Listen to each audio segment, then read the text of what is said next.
Two highly regarded religious leaders from opposite sides of the political spectrum, in fact. Tony Perkins, he's the president of the Family Research Council, and it's good to have you with us. And Bishop Harry Jackson, the chairman of the High Impact Leadership Coalition. Good to have you with us. Thank you, Lou. Well, you guys have written a terrific book, a very important new book. It's called Personal Faith, Public Policy, and both obviously here to talk about the book, the role of religion in this presidential campaign, and indeed our society. Let me talk first with you, Bishop. The idea of coming together here. Would you describe yourselves as evangelicals? Absolutely. We are evangelicals who believe in a born-again experience, but we also believe that the Bible is God's final authority on what we should think and how we should act in the world today. And so you're devout right-wing Republicans then as a result. Is that correct? That is not correct. One of the things that we had to say really in the opening chapters of the book is that perhaps the evangelical movement has erred in being too closely associated with one party. We need to be a conscience to the entire nation based on what the scriptures say, and we have to be advocates, I should say, of a position that would honor and elevate the scriptures and empower people. Well, Tony, this book, if I may, I just want to share this. I think this is one of the most interesting covers, and I'm going to say that I'm very serious about this. 7 urgent issues that we as people of faith must come together and solve, focusing on the value of life, immigration, poverty and justice, racial reconciliation, religious liberties, rebuilding the family. Rebuilding the family.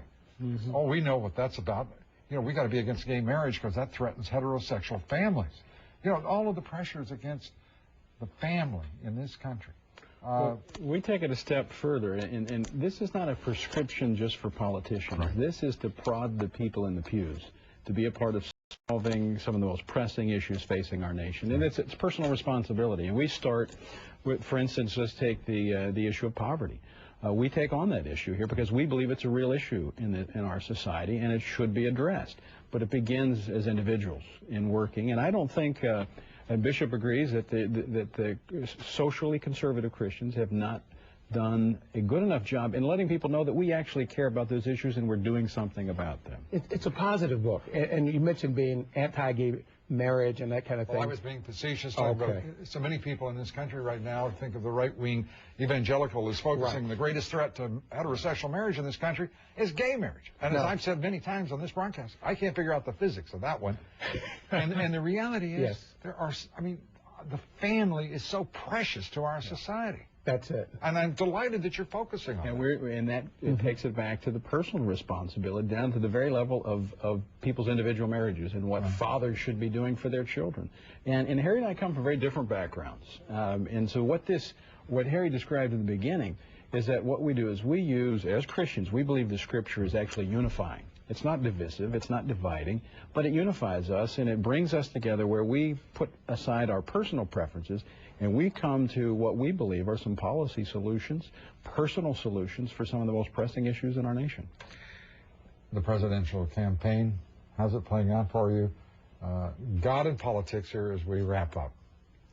Well, I think that both sides need a message that they can deliver to the people of faith. Right now, a 60 million person voter bloc may decide who becomes the next president. Are they hearing things that would encourage them? What do you think, Tony?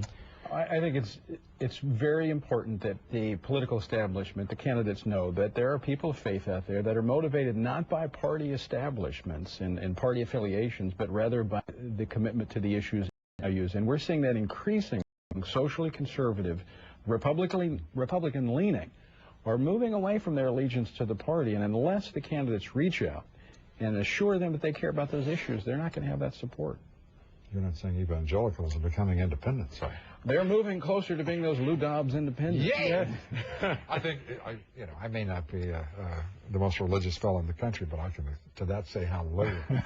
And I can say also that this book, and let me borrow that book one more time, because when I say this, this book is written in such a way as whether you're evangelical or you're a single mother trying to deal with life's challenges, and that's putting it so gently for what the brutal force that is striking so many young people trying to get through this.